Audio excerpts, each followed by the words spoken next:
میرا نام ڈاکٹر محمد کاشف شیخ ہے اور میں لیاقت یونیورسٹی ہسپتال کے اندر شعبہ انٹرونشنل کارڈیولوجی کا انچارج ہوں اور ایسوسیٹ پروفیسر ہوں لمس یونیورسٹی کے اندر۔ آج کا ہمارا جو مقصد ہے آپ کے سامنے وہ یہ بات رکھنے کا ہے کہ ہم لطیف آباد 2 نمبر کے اندر جو ریڈ کرسنٹ کارڈیک ہاسپٹل ہے، جو کہ پچھلے 2 سال سے تقریباً اپنی جو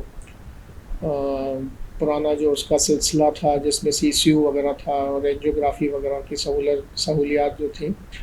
وہ ختم ہو گئی تھی تقریباً۔ تو ہم ہلال احمر ہسپتال کے اندر جو ڈپٹی کمشنر فواد غفار سنو صاحب ہیں، لمس ہیں، اس کے جو وائس چانسلر ہیں ڈاکٹر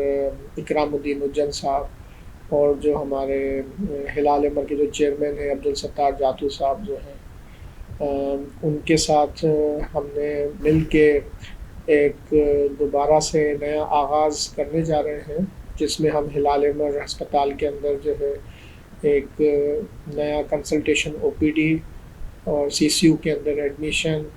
اور ان قریب انشاءاللہ اینجیوگرافی اینجیوپلاسٹی کی سہولیات جو ہیں ان کو شروع کر رہے ہیں۔ اور 27 مارچ 2022 بروز اتوار ہم جو ہے وہاں پہ ایک فری جو ہے کیمپ کا انعقاد کیا ہے، جس کے اندر سٹی گورنمنٹ، لیاقت یونیورسٹی اور ریڈ کرسنٹ سوسائٹی جو ہے ان کا تعاون شامل ہے، اور ان کے تعاون سے ہم ایک فری کیمپ وہاں پہ کر رہے ہیں، جس میں دل کے مریض جن کو مختلف قسم کے دل کی جو معاملات ہیں، مسائل ہیں،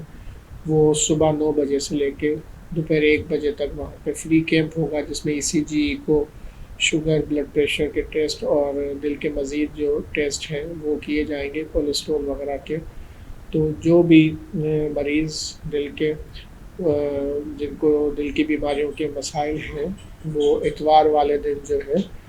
انشاءاللہ ہلال احمر کارڈیک ہسپتال کے اندر جو ہے صبح 9 بجے سے 1 بجے کے دوران آ کے اپنا مفت معائنہ کروا سکتے ہیں۔ اور اسی دن ہم انشاءاللہ ہلال احمر ہسپتال کے اندر سی سی یو، آئی سی یو اور اینجیوگرافی کا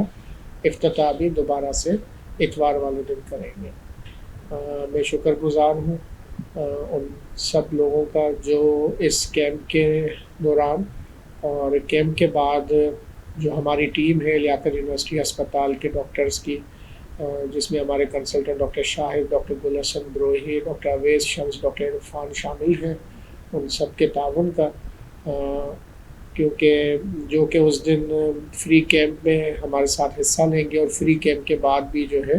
انشاءاللہ وہاں پہ مستقل بنیاد کے اوپر جو ہے اپنی جو سروسز ہیں اور خدمات جو ہیں وہ حیدرآباد کے عوام کے لیے کرتے رہیں گے انشاءاللہ۔